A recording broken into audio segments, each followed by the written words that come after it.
बेटा बना बहू। राधा, जैसा नाम वैसा व्यवहार, मन से सीधी और बातों से भोली।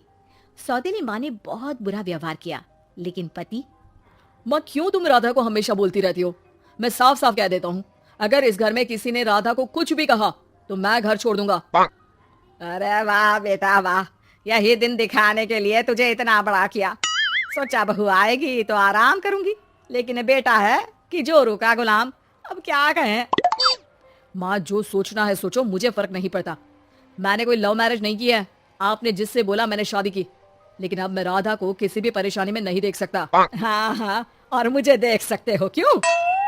अरे माँ, देखना तो मैं तुझे भी नहीं चाहता, लेकिन खुद सोच, राधा के आने से पहले तुम पूरा खाना बनाती थी, लेकिन अब जब से राधा आई है एक गिलास पानी भी खुद से नहीं लेती। अरे भाई, राधा भी तो मेरी ही उम्र की है। मैं आपके लिए बच्चा तो वो आपके लिए समझदार बहू। कैसे?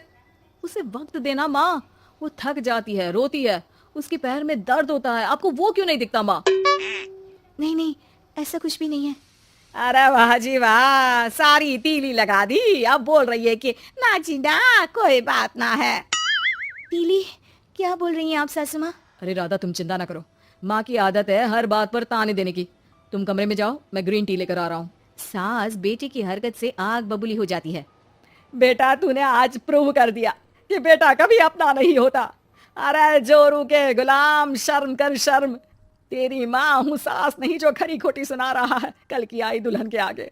अरे बहू बनना आसान ना है। बेटा, जो कि अपनी नई नवेली पत्नी पर जान छिड़कता था, माँ की बातों से गुस्सा हो जाता है। माँ, साफ साफ बात करो। तुम राधा को कभी कुछ नहीं कहोगी, इसके लिए मैं क्या कर सकता हूँ? कुछ नहीं कहूंगी? अरे बेटा, बावला हो गया है क्या? तू जिस दिन पैदा हुआ था ना, उसी दिन सोच लिया था मैंने कि तेरी शादी के बाद बहू पर हुक्म चलाऊंगी, पैर दबवाऊंगी, ताने दूंगी और जुल्म भी ढाऊंगी।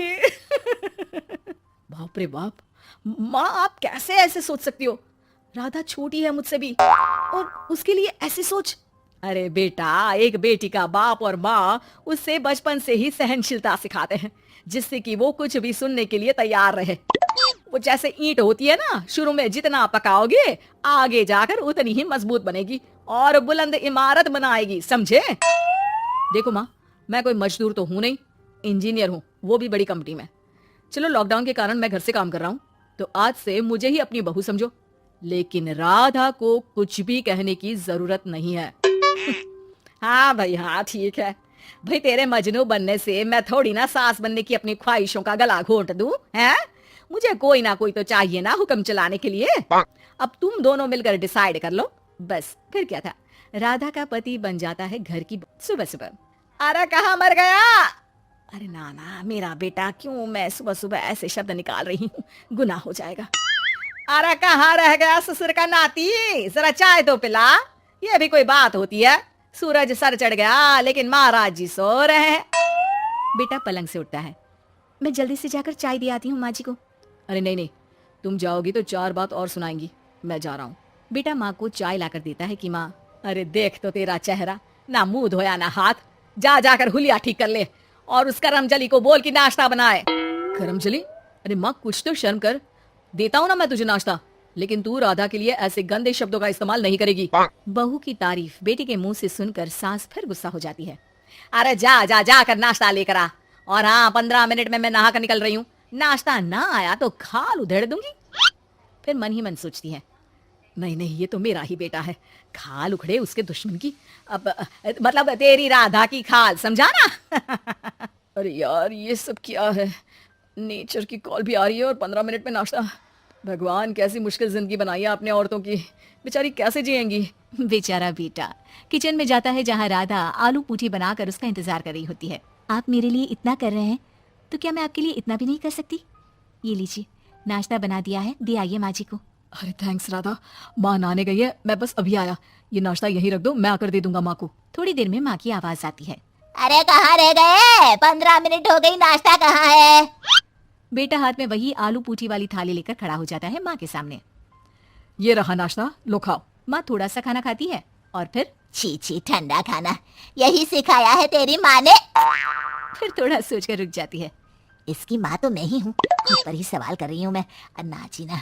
अरे बेटा, नाश्ता गर्मा गर्म अच्छा लगता है, खास करके पूड़ियाँ। पूड़ी तो छन से छने और टन से प्लेट में आ जाए।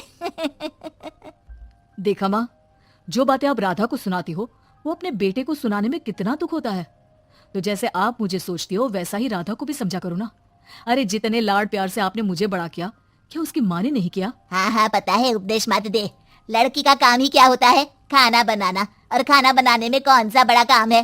फिर सारा दिन घर में पलंग ही तो तोड़ना है। अब तू बता, तू अपने से तुलना कैसे कर सकता है उसकी? कर सकता हूँ माँ। मैं अगर बहू की बेटे से तुलना करने में आ गया ना, तो तुझे समझ में आएगा कि बहू की जिम्मेदारी भी कम नहीं होती। मेरा दोस्त है ना राम, जानती हो ना? हाँ हाँ, क्यों नहीं जानूंगी। उसकी बीवी और माँ में नहीं बनती। बीवी ये मोटे मोटे ताने सास को देती है और सास उसे। हाँ हाँ तो फिर क्या, घर ठीक से चल नहीं पा रहा था। सास कहती बहू काम सारा करे, बहू का कहना था कि सास मदद करे। ऐसे में बेचारा न लंच लाता और ना ठीक से खा कर आता। नतीजा, बीमार रहने लगा। ऑफिस की नौकरी गई, खर्चा खाना सब बंद। कर लो अब सास बहू की लड़ाई।